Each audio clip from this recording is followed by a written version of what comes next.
Bien-aimés du groupe La Sentinelle en Christ, nous vous saluons dans le nom puissant et glorieux de notre Seigneur Jésus-Christ. Nous bénissons le Seigneur qui nous a accordé la grâce de nous retrouver dans le cadre de notre séminaire. Nous remercions aussi les administrateurs du groupe qui ont pensé que nous puissions avoir ce séminaire sur le mariage. Comme cela a été annoncé, aujourd'hui nous avons notre séminaire dont le thème est « Marie, aimez vos femmes comme Christ a aimé l'Église ». Ce thème est tiré de Ephésiens chapitre 5, verset 25. J'aimerais relire cela. « Marie, aimez vos femmes comme Christ a aimé l'Église et s'est livré lui-même pour elle ». Au verset 26, on dit « Afin de la sanctifier par la parole, après l'avoir purifiée par le baptême d'eau, afin de faire paraître devant lui cette Église glorieuse, sans tache, ni ride, ni rien de semblable, mais sainte et irrépréhensible. C'est ainsi que les maris doivent aimer leurs femmes comme leur propre corps. Celui qui aime sa femme s'aime lui-même. » Oui, il est très important de savoir que sans amour, il n'y a pas mariage. Et le mariage, c'est un don précieux que Dieu a fait à l'humanité. Et c'est Dieu qui a fait ces dons à l'humanité. La Bible dit, il est lui-même amour. Donc l'amour, c'est le fondement sur lequel doit se reposer tout foyer, tout couple qui se respecte comme un couple. Parce que on peut être couple en apparence, mais sans réellement être couple. Or, il est très important dans le mariage qu'on soit un couple. Pourquoi? Parce que Dieu, lorsqu'il a fait le mariage dans Genèse chapitre 1, verset 27-28, la Bible dit Dieu a béni. Il a béni les couples. Il n'a pas béni l'homme, il n'a pas béni la femme, mais ils ont été bénis comme couple. Or, quand nous devenons couple dans le cadre du mariage, c'est à ce moment-là que la bénédiction de Dieu nous concerne et cette bénédiction va nous accompagner.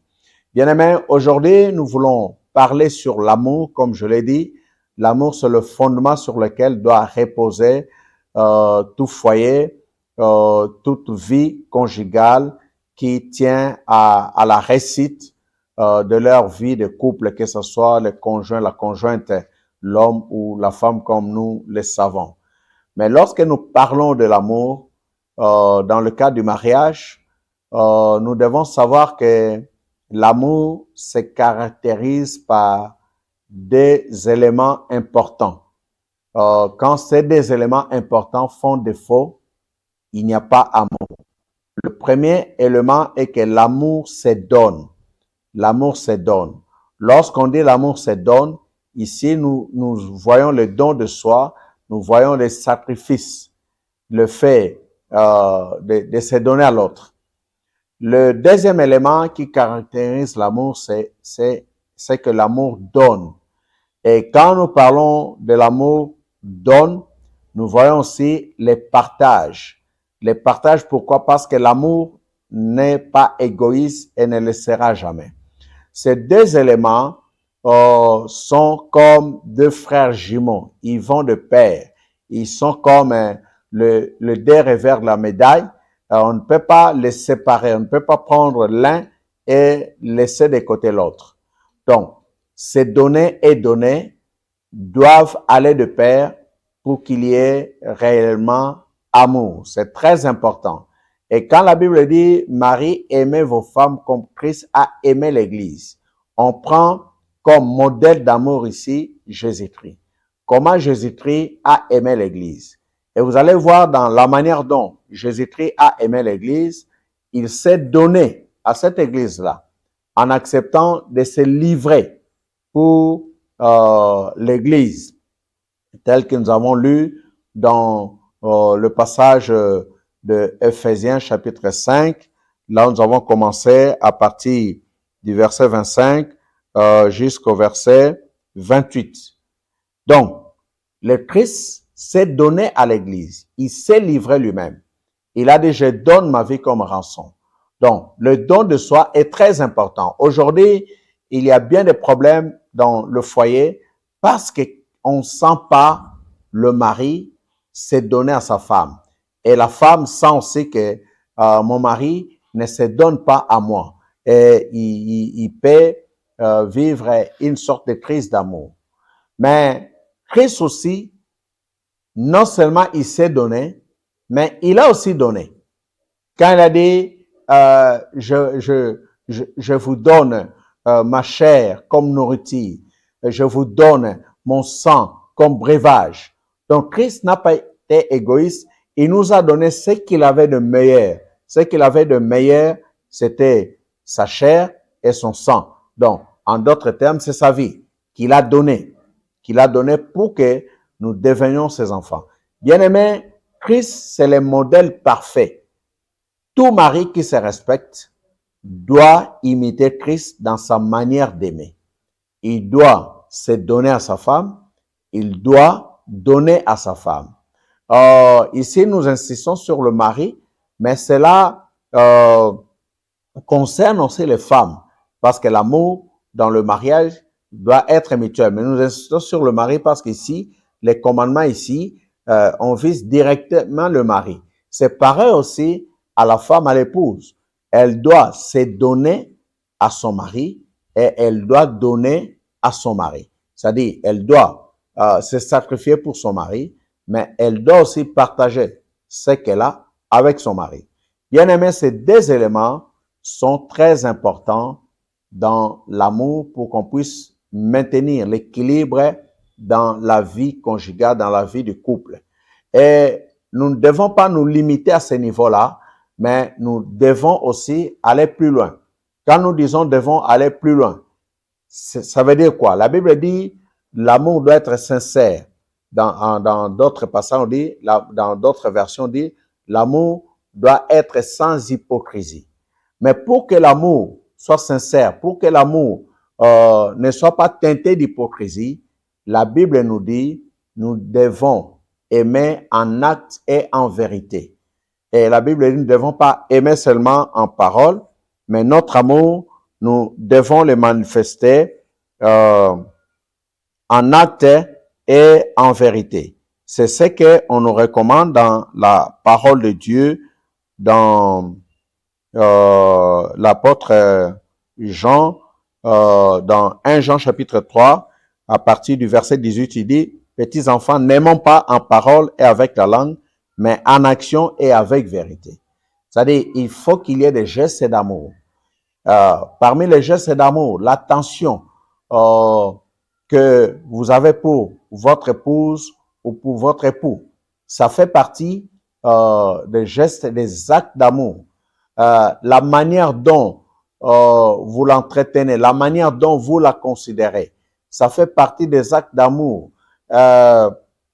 Les gestes que vous posez à son endroit, les paroles que vous prononcez, pas pour les blesser ou la blesser, mais pour l'encourager, la manière de vivre avec votre épouse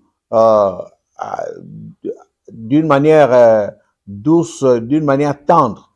Tout cela fait partie des choses qu'il faut faire pour exprimer un amour sincère, pas un amour faux, pas un amour qui suscite des doutes, des hésitations. Est-ce que vraiment mon mari m'aime ou ne m'aime pas parce qu'il n'est pas attentionné à moi, parce qu'il ne s'occupe pas de moi, parce que je ne représente rien pour lui. Il faut éviter toutes ces questions dans le chef de la femme ou dans le chef de l'épouse, bon, du mari, comme je dis, c'est vice-versa. Donc, nous devons apprendre à entretenir l'amour. L'amour, il faut savoir le maintenir et l'entretenir. D'ailleurs, quelque part dans la Bible, le Seigneur s'adressa à une église, il dit, c'est que j'ai contre toi, tu as perdu ton premier amour. Vous savez que quand on est dans le fiançailles, il y a une dose d'amour qu'on manifeste. Quand on entre dans le mariage au début, mais avec le temps, on commence à être négligent et l'amour perd sa subsistance, perd ce qui constitue sa sève. Il ne faut pas que les choses soient ainsi. Bien-aimés, nous devons savoir entretenir l'amour. Comment entretenir l'amour, comme je l'ai dit, par des gestes, par des actions qu'on pose en vivant une véritable vie, pas une vie de tricherie, une vie de fausseté, une vie de mensonge, non. Et puis, cet amour, on doit l'entretenir lorsque on est prêt à supporter l'autre. Parce que l'autre que vous avez aimé, c'est un être qui a des qualités, des défauts. Ça ne veut pas dire parce il a des défauts que vous devez les rejeter ou la rejeter, non. Vous devez travailler, l'aider pour qu'il puisse surmonter ses défauts. Et puis, l'encourager par rapport à ses qualités. Tout ça, ça fait partie de la manière dont on est appelé à aimer. Donc, j'aimerais dire que le mariage, c'est une grande école. Et dans cette école, chaque jour, on apprend. Même nous qui sommes mariés, qui avons fait plusieurs années, nous apprenons toujours chaque jour. Parce que la vie conjugale, ce n'est pas une vie statique, c'est une vie dynamique. Apprenons à aimer. Et maintenons-nous dans cet élan d'amour. Bien-aimés, Dieu a créé l'homme avec la capacité d'aimer et d'être aimé. C'est pourquoi vous allez voir même le Seigneur Jésus-Christ avait besoin de l'amour lorsqu'il a posé la question à Pierre à 3 reprises. Pierre, m'aimes-tu? Quelle est la réponse qu'il recevait? Seigneur, tu sais que je t'aime. Oui, ta femme a besoin de ton je t'aime, tout comme ton mari a besoin de ton je t'aime. Que Dieu nous aide à vivre l'amour comme il se doit. Oui, aujourd'hui, il y a bien des problèmes dans les foyers des chrétiens. C'est comme si les chrétiens ne savent pas aimer. Et le spirituel doit être mis au premier plan en négligeant d'autres. Non. Même l'amour dans le mariage fait partie du spirituel. Parce que la vie, et nous devons l'apprendre dans sa dimension holistique, dans sa dimension globale. Aimer sa femme ou aimer son mari fait partie aussi des actes spirituels parce que c'est Dieu qui nous recommande cela. Voici en paix des mots ce que nous avons voulu partager avec vous dans le cadre de ce séminaire. Nous allons prier le Seigneur. Père Tout-Puissant, nous te bénissons parce que toi, tu es l'amour parfait. Et c'est toi qui fais naître l'amour dans nos vies. Cet amour qui s'ouvre et qui nous conduit vers nos partenaires, nos épouses, nos époux. Nous voulons que tu puisses nous apprendre à aimer comme Jésus, à être prêt pour le sacrifice, à être prêt pour le partage.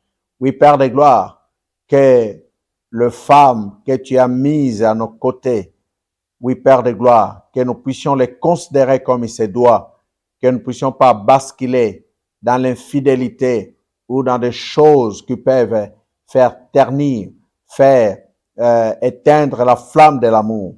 Ô Père de gloire, nous savons que l'ennemi nous attaque, mais aide-nous, Seigneur, à demeurer dans ta parole. Je te prie pour nos bien-aimés qui vont entrer dans le mariage, ô Père de gloire, bientôt ou les jours à venir, que toi, tu puisses les conduire sur ces pas-là pour qu'ils puissent te considérer, toi, Christ, comme étant le modèle d'amour et qu'ils puissent agir comme toi, tu le veux. Merci de bénir tous ceux qui nous ont suivis et de leur faire du bien. Dans le nom de Jésus-Christ, Père, nous t'avons ainsi prié. Amen.